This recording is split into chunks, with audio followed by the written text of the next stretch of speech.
आप सभी को करवा चौथ की हार्दिक शुभकामनाएं। आशा करती हूँ आप लोगों ने पूजा की सारी सामग्री खरीद ली होगी। तो चलिए, पूजा करने के बाद आपको करवा चौथ की कौन सी कथा सुननी है वो आज आप इस वीडियो के माध्यम से सुनेंगे।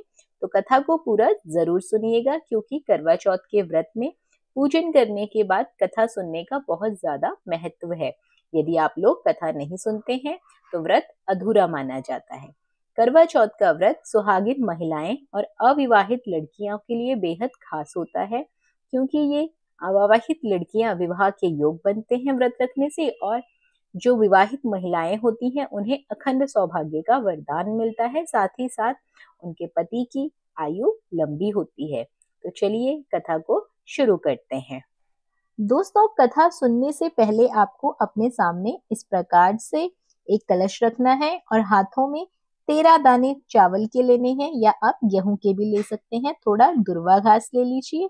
उसके बाद आपको कथा सुननी है। बहुत समय पहले की बात है। एक साहूकार के 7 बेटे और एक बहन करवा थी, वीरावती थी। सभी सातों भाई अपनी बहन से बहुत प्यार करते थे, यहाँ तक कि वे पहले उसे खाना खिलाते और बाद में स्वयं खाना खाते थे। एक बार उनकी बहन ससुराल से मायके आई हुई थी। शाम को भाई जब अपना अपना व्यवसाय व्यापार बंद करके घर आए तो उन्होंने देखा कि उनकी बहन भूख प्यास से व्याकुल थी। सभी भाई खाना खाने बैठे और अपनी बहन से भी खाने का आग्रह करने लगे, लेकिन बहन ने बताया कि आज मेरा करवा चौथ का निर्जल व्रत है और मैं खाना सिर्फ चंद्रमा को देखकर उसे अर्घ देकर ही खा सकती हूँ। क्योंकि चंद्रमा अभी तक नहीं निकला था, इसलिए वो भूख प्यास से बहुत व्याकुल हो उठी है। सबसे छोटे भाई को अपनी बहन की ऐसी हालत देखी नहीं गई और वह दूर पीपल के पेड़ पर एक दीपक जलाकर चलने की ओट में रख देता है। दूर से देखने पर वह ऐसा प्रतीत होता है कि जैसे चतुर्थी का चांद उदित हो रहा हो। इससे बाद भाई अपनी बहन को बताता है कि चांद निकल आया है, तुम उसे अर्घ देने के बाद भोजन कर सकती हो। बहन खुशी के मारे सीढ़ियों पर चढ़कर चांद को देखती है और उसे अर्घ देकर खाना खाने बैठ जाती है। वह पहला टुकड़ा मुंह में डालती है तो उसे छींक आ जाती है, दूसरा टुकड़ा मुंह में डालती है तो बाल आ जाता है। जैसे ही तीसरा टुकड़ा मुंह में डालने की कोशिश करती है तो उसकी पति की मृत्यु का समाचार उसे मिलता है। वह बौखला जाती है। उसकी भाभी उसे सच्चाई से अवगत कराती है कि उसके साथ ऐसा क्यों हुआ। करवा चौथ का व्रत गलत तरीके से टूटने के कारण देवता उससे नाराज हो गए हैं और उन्होंने उसके साथ ऐसा किया है। सच्चाई जानने के बाद वीरावती ने निश्चय किया कि वह अपने पति का अंतिम संस्कार नहीं होने देगी और अपने सतीत्व से उन्हें पुनर्जन्म जीवन दिलवाकर रहेगी। वह पूरे 1 साल बाद अपने पति के शव के पास बैठी रहती, उसकी देखभाल करती, उसके ऊपर उगने वाली सुईनुमा घास को वह एकत्रित करती जाती। 1 साल बाद फिर करवा चौथ का दिन आया। उसकी सभी भाभियां वीरावती को करवा चौथ का व्रत रखने को कहती हैं और खुद भी करवा चौथ का व्रत रखती हैं। जब भाभियां उससे आशीर्वाद लेने आती है तो वो अपनी हर भाभी से कहती है, यम सुई ले लो, पिया सुई दे दो, मुझे भी अपने जैसी सुहागिन बना दो।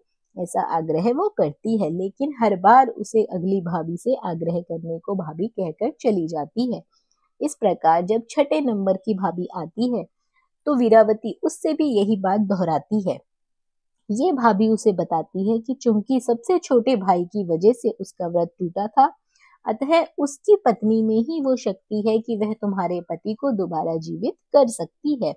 इसलिए जब वह आए तो तुम उसे पकड़ लेना और जब तक वह तुम्हारे पति को जिंदा ना कर दे उसे छोड़ना नहीं। ऐसे कहकर वो वहां से चली जाती है। सबसे अंत में छोटी भाभी आती है। करवा उनसे भी सुहागिन बनने का आग्रह करती है, लेकिन वह टालमटोली करने लगती है। ऐसे में वीरावती अपनी छोटी भाभी को जोर से पकड़ लेती है और अपने सुहाग को जिंदा करने के लिए कहती है। भाभी उससे छुड़ाने के लिए नोचती है, खसोटती है, लेकिन वीरावती उसे नहीं छोड़ती है। अंत में उसकी तपस्या को देख भाभी पसीज जाती है और अपनी छोटी उंगली को चीरकर उसमें से अमृत उसके मुख में, उसके पति के मुख में डाल देती है।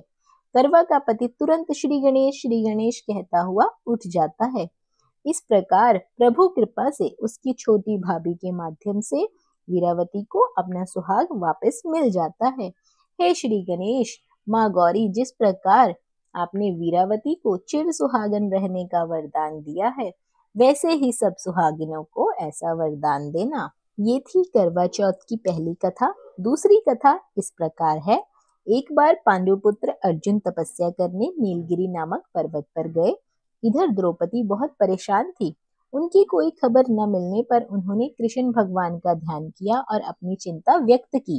कृष्ण भगवान ने कहा, बहन, इसी तरह का प्रश्न एक बार माता पार्वती जी ने शंकर जी के लिए किया था। तब शंकर जी ने माता पार्वती को करवा चौथ का व्रत बतलाया था। इस व्रत को करने से स्त्रियां अपने सुहाग की रक्षा, हर आने वाले संकट को वैसे ही कर सकती है जैसे कि एक ब्राह्मण ने की थी।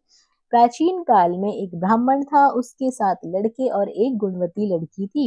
एक बार लड़की मायके में थी, तब करवा चौथ का व्रत पड़ा। उसने व्रत को विधि पूर्वक किया, पूरे दिन निर्जला रही, कुछ खाया पिया नहीं और उसके सातों भाई परेशान रहे कि बहन को प्यास लगी होगी, भूख लगी होगी, पर बहन चंद्रोदय के बाद ही जल ग्रहण करेगी। भाइयों से रहा नहीं गया, उन्होंने शाम होते ही बहन को बनावटी चंद्र दिखा दिया। एक भाई पीपल के पेड़ पर चलनी लेकर चढ़ गया और दीपक जलाकर चलनी उसमें रख दी। तभी दूसरे भाई ने नीचे से आवाज दी कि देखो बहन, चंद्रमा निकल आया है, पूजन कर भोजन ग्रहण करो। बहन ने भोजन ग्रहण किया, पति की मृत्यु हो गई।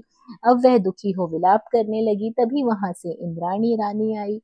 उससे उसका दुख देखा न गया। ब्राह्मण कन्या ने उनके पैर पकड़ लिए और अपने दुख का कारण पूछा। तब इंद्राणी ने बताया, तूने बिना चंद्र दर्शन किए करवा चौथ का व्रत तोड़ दिया है, इसलिए ये कष्ट मिला है। अब तू वर्ष भर के लिए चौथ का व्रत नियम पूर्वक करना, तो तेरा पति जीवित हो जाएगा।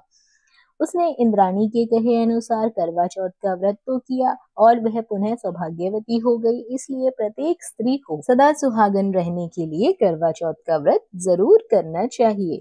द्रौपदी ने ये व्रत किया और अर्जुन सकुशल मनोवांछित फल प्राप्त कर वापस लौट आए। तभी से अपने अखंड सुहाग के लिए हिंदू धर्म में महिलाएं करवा चौथ का व्रत रखती हैं। कथा संपूर्ण होने के बाद आपने जो हाथ में अक्षत और दुर्वा घास ली थी, उसे इस प्रकार से अपने पल्लू में बांध लीजिए। जो ओढ़नी आपने पूजा के समय ओढ़ी है, उस पर बांध लीजिए और शाम को चंद्र दर्शन के समय आपको चंद्रमा को अर्घ देने के बाद ये दुर्वा घास और ये अक्षत चंद्रमा को चढ़ाना है। तो दोस्तों, ये थी कथा करवा चौथ की। आशा करती हूँ आप लोगों को ये कथा जरूर पसंद आई होगी और करवा चौथ के दिन आप सभी बहनें करवा चौथ की इस कथा को जरूर सुनेंगे, ताकि आपको भी व्रत का उत्तम फल मिल सके, आपका व्रत पूरा हो सके, संपूर्ण हो सके। माँ करवा का आशीर्वाद, माता पार्वती शिव परिवार का आशीर्वाद आपको मिल सके। गणेश जी की कृपा सदैव यूं ही आप सबके घरों पर बनी रहे, आप सबकी झोलियां भरी रहें, सौभाग्य अखंड सौभाग्य का सदा वरदान मिला रहे। यदि आप हमारे चैनल पर पहली बार आए हैं और आपको भी इस तरह की कथा कहानियां अच्छी लगती हैं, तो चैनल को सब्सक्राइब अवश्य कर लीजिए। साथ ही बेल आइकन के बटन को दबाना बिल्कुल ना भूलिए। बने रहिए आपके अपने YouTube चैनल अंकित वास्तु ज्ञान में। धन्यवाद।